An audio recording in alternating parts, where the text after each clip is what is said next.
In this video, I want to show you how you can improve your matrix visual in Power BI in just 8 steps.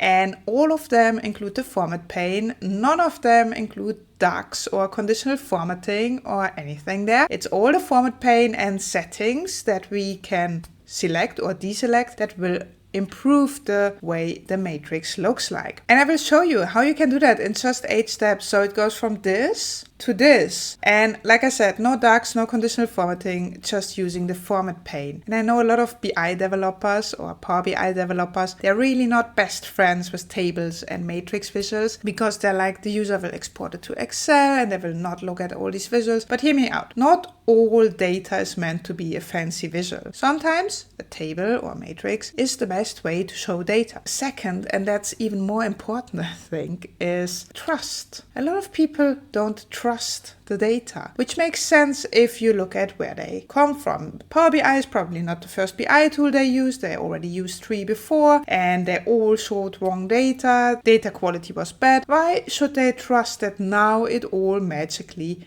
is fixed? Makes sense? Because a lot of people see it as personal attack, like I created all these nice visuals and this nice dashboard and now they're asking for table or matrix visual, but it's not. It's just that they want to see that what they're looking at is correct because they want to take actions based on it. They want to take decisions. And instead of fighting with the user and telling them, no, you don't get that table or matrix visual, we can provide it to them because that builds trust. And then at a later stage, maybe we can add some visuals when they actually trust the data. So please don't look at matrix and table visuals as the enemy. They can be your friends. And just because it's a table or matrix visual, it does not need to look horrible. Let's go into Power BI and I will show you step by step how we can fix this matrix visual. If you want to do the same, you can go to my website. I will put the link in the description and you can actually download that table. It's from the profit and loss statement I created before. You can download it. Open Power BI, click on the matrix, go to the format pane, click on the 3 dots and say reset everything to default, and then you get the basic matrix visual and you can click along during this video. So if you want to try that, give it a try. Here we are in Power BI and you see this is my matrix visual. First thing I do, I turn off the title for this demo. Normally, of course, it would have a title and maybe even a meaningful subtitle, but now it makes more sense to demo it like this. And the first thing that I'm doing is I go to layout and style presets. That's my first step. And what I'm going to do there is I go to style, then I go to layout and I say tabular. Why do I say tabular? The moment I choose tabular, I get an option here that says repeat row headers and it's standard turned off. And if you watched closely, you saw what happened here on the left side of my screen. Let's turn that on again. Before, for our matrix here, each category is repeated. So we have 4 times revenue here. And then we have 4 times cost of goods sold. We can see that this is the revenue part of the matrix, but I don't need to see this 4 times. So if you choose the tabular layout and repeat row headers is turned off, you can directly see that it's much cleaner. It's easier to look at and we still see that this is this part of the matrix. This was step 1, layout and style presets. Now, the second thing I'm doing is I go to the format pane again, and here we have blank rows. And if I click it on, you see what happens. For each category, at the bottom, we get a blank row. You can see that here too. Let's open it. We can say what color should that blank row be. In my case, I want it to be the background color that's white in this example. But what I additionally want is a border. So it's very clear at what section I'm looking. So I turn border on and this gives you this black border here. I want this to be gray or a little bit lighter. So I want the border, but it shouldn't be too much in your face. I just wanted to show in a subtle way that this is a certain section. So now we have these sections and this already we have the row headers that are not repeated. We have this blank row and these borders here. It makes it a lot easier to read. Now, something else that I do is I go 1 up again. Here we have grid. If I click on grid, you see I can add horizontal and vertical grid lines that I don't want to add in my case because I don't think it adds a lot. What I want to do is I go to options and there we can select the row padding, and the global font size. And hear me out, this is important. Global font size, if you haven't changed the row, column, or value font size yet, and you go there, you can change the font size for everything in your matrix visual, which makes it very easy. So here I say I want global font size 9 because that's perfect for what we are looking at and the screen this information is on. So please always ask the user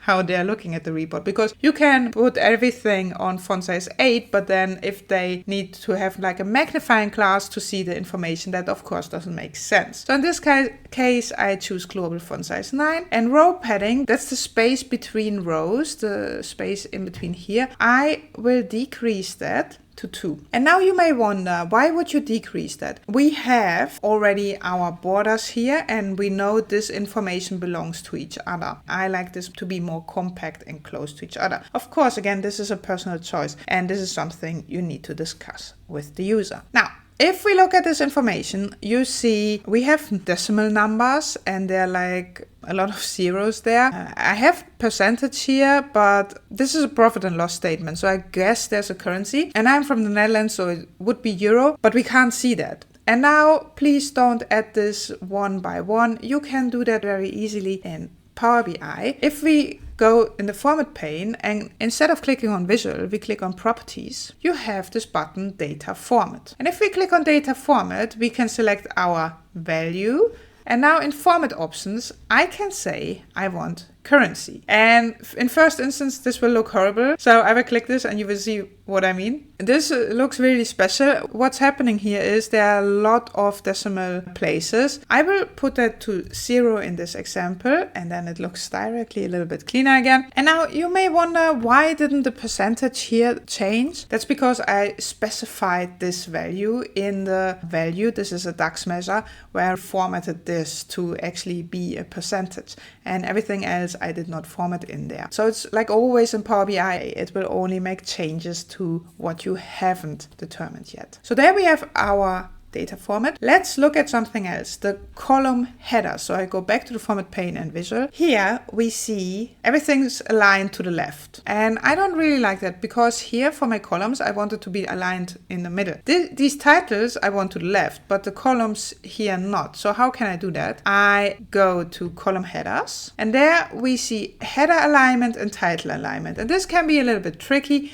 What does it mean? If I click on header alignment, everything will be moved, in this case, to the center. But if I click on title alignment and I say align to the left, you see these two moved to the left. So we can state separately, where do I want my columns to be and where do I want these titles to be. So that's very good to know. And we see something else here. There's a lot of white space here at the right side. I don't like that. I want my matrix visual to be filled. So how can I do that? We can go to options. I have grow to fit. And that actually grows all these columns to fit. So if I make this table a little bit smaller, you see it still grows to fit. And if I make it larger, it still grows with my table size. So this is amazing, and it directly takes away a little bit of that awkward white space to the right side. Now, you need to use this intentionally, because if you only would have like 2 months, I can show you that. Let's do some filtering here. Let's say I only have 2 months. Then grow to fit would look like this. And of course you can tell Power BI show items with no data, which I would suggest turn on in this case, but this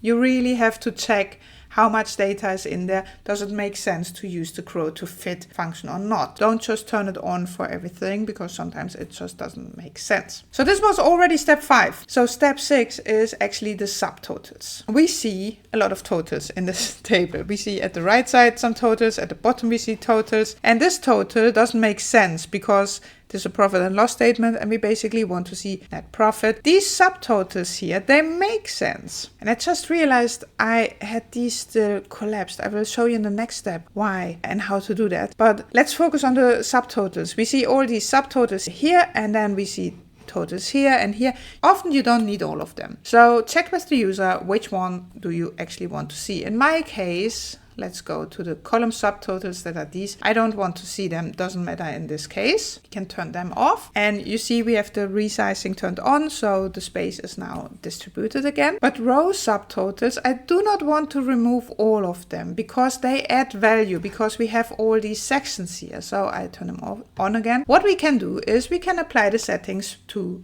each row level. So in this case, we say per row level, and I don't want to see these totals at the bottom, but I want to see the subtotals for count, these. So what we can do is we can say, I want to apply settings per row level, go to category, and then turn it off. And it disappeared. We still see all the others. Now that we only see the subtotals we actually want to see, I want to highlight them because I want to show the user very easily that this is the information they're actually looking for. This is the supporting information. Now, it's already bold, but this can be tough to see, especially because we have a lot of information in there. What we can do is you can go to specific column in the format pane. And there you can say, I want to apply some background color or font color for specific columns. And I want to apply it to not the headers, not to the total, and not to the values, only to the subtotals. And I want to choose a certain background color. I want to use this background color. Now, you see, if we would click on apply to values, everything would be blue. Doesn't add any value anymore. You could say don't do the subtotals and you turn it around, but I only want to use it to the subtotals. With specific column setting, you can really easily add value by highlighting something that actually makes sense for the user. Step 8, I already gave this one a little bit away 2 steps ago in step 6, but here in our matrix, we actually see 2 times the same row because this category only has like one subcategory. And what Power BI does, it gives you the subtotals and it's just the same value. Same for gross profit here. I don't want duplicate data. That's also why we don't have the repeating row headers. So what we can do here is if you go on total and you do right click, collapse, and selection, you see you only get that value. And we do the same for the percentage. So this makes it, again, look a lot cleaner, and it makes sense that this is marked because, yes, this is a subtotal and it's important to see, but we don't need to see it twice. So you can, for each of these sections, say how they should behave. Watch out, if you click on the value itself, it doesn't give you the option. If you right click on total and you say collapse, you actually get the option there. So that's basically 8 steps to improve your matrix visual. And if you remember, we started with this matrix visual that looked, well, it's what you get if you just drag and drop information. And in the end, we had a matrix visual that's much easier to read for the user. And it's just 8 steps. Like I said, no DAX, no conditional formatting, just using the format pane and looking at what we already have available. Like I said, if you want to try this yourself, I have this file on my website. It's for free. You don't even need to sign up with your email or anything. Just download it, be happy and try this yourself. I also put a step-by-step tutorial on my website. The link for that is also in the description. Have a look there if this was too fast. Thank you for watching this. Let me know what you thought about this video, this tutorial, if you would like to have more of these or if you prefer like the more technical ones. Because this topic itself, it's not super technical. It's basically using the format pane. But I think a lot of people miss this when they learn Power BI because they focus on, oh, I want fancy visuals, I want to learn how to model data and all these things, and the basic settings are skipped kind of, and then you never have a look at them again and maybe don't find it. So let me know what you think about this video. Thank you for watching this.